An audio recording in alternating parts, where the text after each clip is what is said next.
Maithili express की शानदार प्रस्तुति।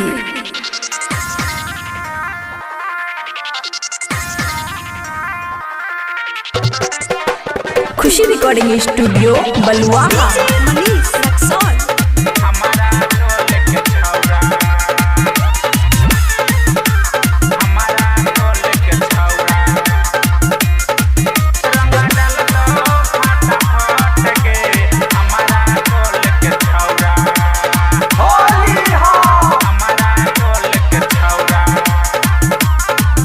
अले होली के महीना रानी गोरिया करीना, अले होली के महीना रानी गोरिया करीना, अले होली के महीना रानी गोरिया करीना है गे सबटा है बैठ गे हमारा टोल के छौरा है गे हमारा टोल के छौरा रंग डाल तो फटाफट गे हमारा टोल के छौरा रंग डाल तो फटाफट गे हमारा टोल के छौरा।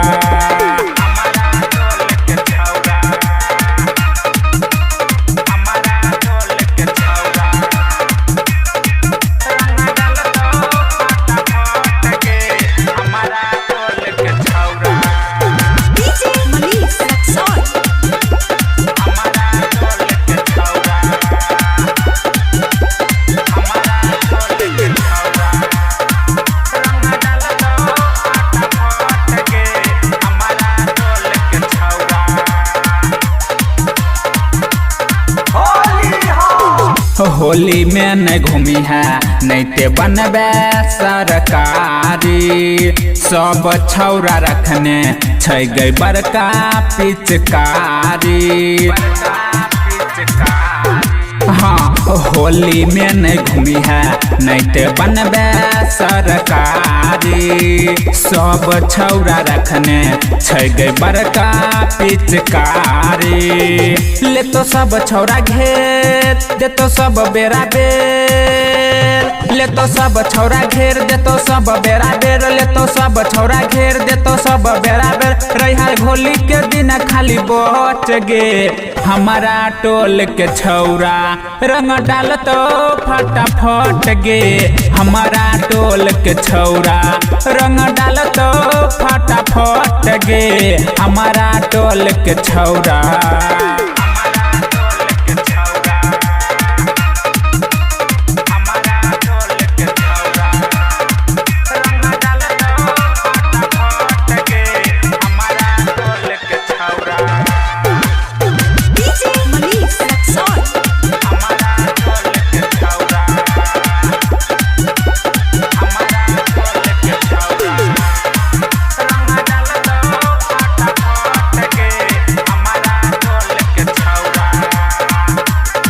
खुशी रिकॉर्डिंग स्टूडियो बलुआहा।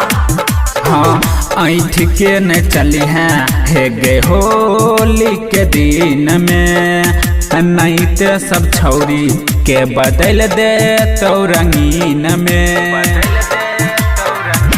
हाँ हाँ ऐठ के न चली हैं हे गे होली के दिन में, नहीं ते सब छौरी के बदल दे तो रंगीन में। बात सुन लेगे जान रखिया सबटा ध्यान, बात सुन लेगे जान रखिया सबटा ध्यान, बात सुन लेगे जान रखिया सबटा ध्यान। भाग जाए है तू देखते झट गे हमारा टोल के छौरा रंग डाल तो फटाफट गे हमारा टोल के छौरा रंग डाल तो फटाफट गे हमारा टोल के छौरा।